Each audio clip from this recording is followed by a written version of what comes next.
septal extension graft side by side, and septal extension graft end to end. So when I started using septal extension graft, I thought that was my tip wasn't going to fall after that, and I've been noticing that even with the septal extension graft, the tips still keep falling. So this is what I've been trying to solve this issue. So this is the evolution of the tip support, like no support strut side by side and end-to-end septal extension graft. And in my opinion, what happens is that a poorly supported end-to-end septal extension graft may offer less support than a columnar strut. So here's a case of mine. I used the projectometer to measure the pre-op tip projection and rotation. So this is the way I fixated it, with a perpendicular plate, with a few stitches maybe. On the other side, an extended spreader graft. This is how the tip looked after the surgery. Here's a comparison. So the tip was here, and now it's here, so I probably put it up, projected and rotated a little bit. So this is the pre-op, this is the 1 week, and this is the 2 months. So back to ground zero, almost. This is another example. This is the way I used the extension graft. Fixated it side by side, end to end with the splints. Here's the pre-morph, post-op. But a few months after that, I still noticed the tip was here, beautiful, and now it's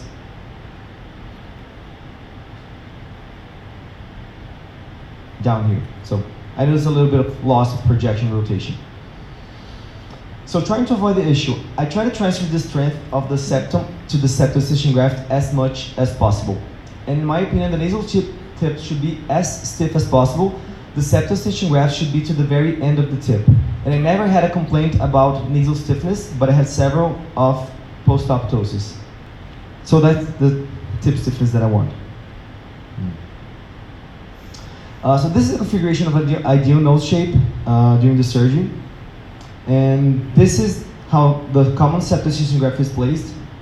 And this is, some people cut it on top, but I think that only makes you lose support. And this is the way I use it, like the boomerang or horn shape. By doing this, you add more stability because you're doing this thing up here. It allows you to control the supratip fullness and avoid the caudal margin at the same time with this suture on the supratip area. It helps to buttress the alar margin, and you can avoid smile stiffness and supralabial crease because you don't have this orange part bulking down here. But it is still kind of hanging off a cliff in this area. So why don't we make it sit on the septum?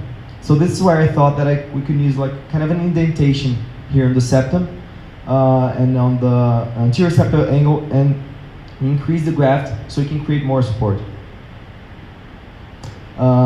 So with this kind of graft, you can transfer virtually all the strength from the septum to the graft. It won't depend on lateral fixation to maintain its position, and just remember to suture it with a cylindric needle. And there you can see that it's really, really strong. So I'm perforating my fingertip. That's the way I want it. That's the way I test it every time. So it just won't move.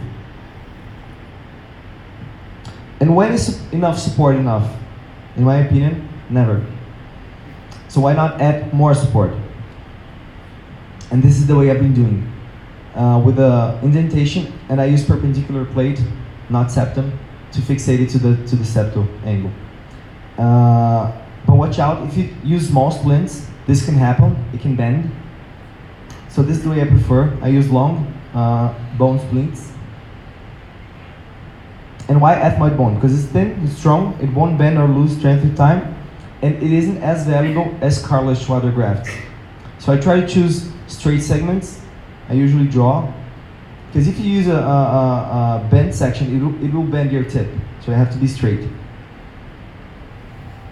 You have to thin it out. I use this kind of bird straight, so you can control the straightness. Then I perforate it. Everything, also with a burr.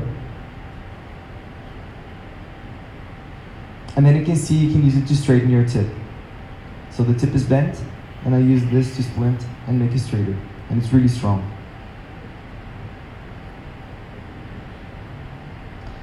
Okay, and what about that square cartilage that I take out? It's usually weak, as you can see. It doesn't add much support. So you can take it out without a problem. You can see picking up with the forceps. It doesn't add support at all. You can take it out and use it as a cap graft, for example. Where to position? This is a whole new lecture of mine, but I use computer imaging with Morph, and I measure on the Photoshop the exact millimeters that I'm going to try to change. So this is the way I position it. Use the projectometer to have a reference. And how to place it. So this I just had cut the cartilage. I've been pushing forward. And with the computer imaging, I try to estimate the ideal position of it. You're going to see the projectometer in a few moments. That I can see if I'm rotating, if I'm projecting, deprojecting, counter-rotating. So in this case, I wanted to make it at the same rotation, but I wanted a little bit more projected, so that's the way I did it. So you can see, and I can have this reference from the projectometer. That tip's going to be where I want it to be. You can use a template as well.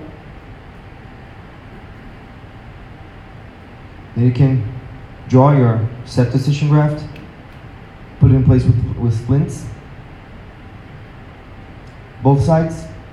Or you can do an on-side cartilage cut. This is the way I've been doing the most.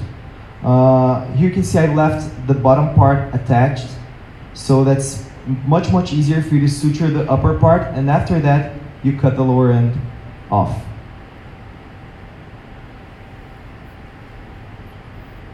You're gonna see when I try the camera.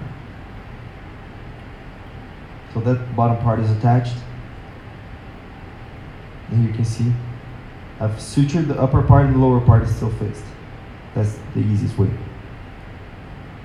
After that, I put the splint. I use insulin needles to put it in place before suturing.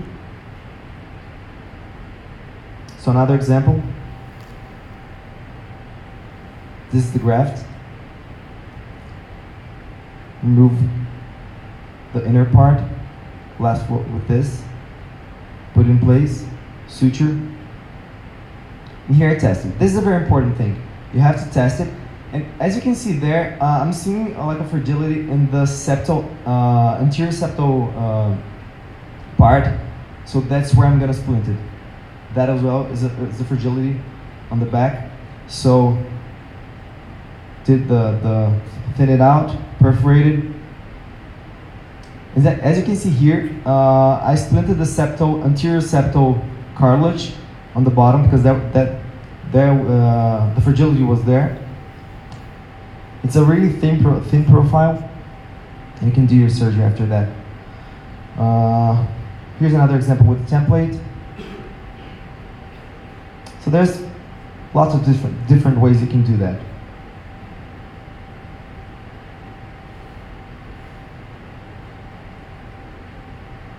Okay, so just position that after that. Again, a really strong graft.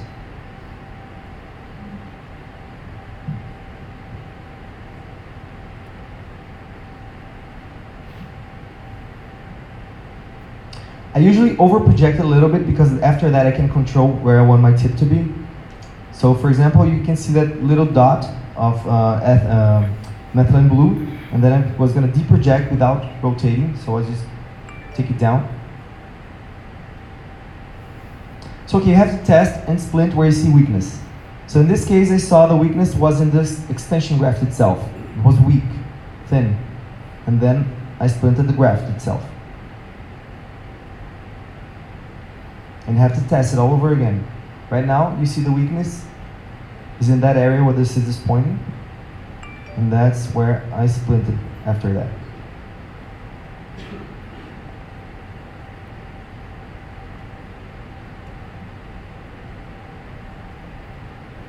Okay, my time is over. So just some quick cases. So you can see that using the computer imaging, this kind of extension graft, you can get pretty consistent results.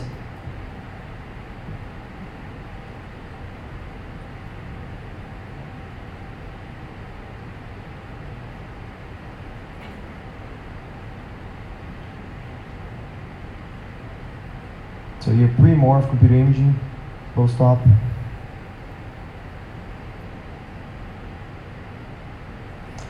And we're running a rhinoplasty discussion group on WhatsApp. I'm gonna so pick up your phones. I'm going to tell you to send me a WhatsApp message, and I can include you, whoever wants, in the group of discussion. We already have like 250 members. So just a conclusion. Why do the indentation in perpendicular plate splints? It consumes just a little bit more graft, but adds great amount of support. Perpendicular plate splints, it saves cartilage, adds strength and long-term support. And you have to make the nose look good on the table, not overdoing things and count on time and luck for the tip to fall and maybe look good afterwards. And you have a peace of mind that you did your best to make that tip stay in place. Make a rock solid tip. Thanks.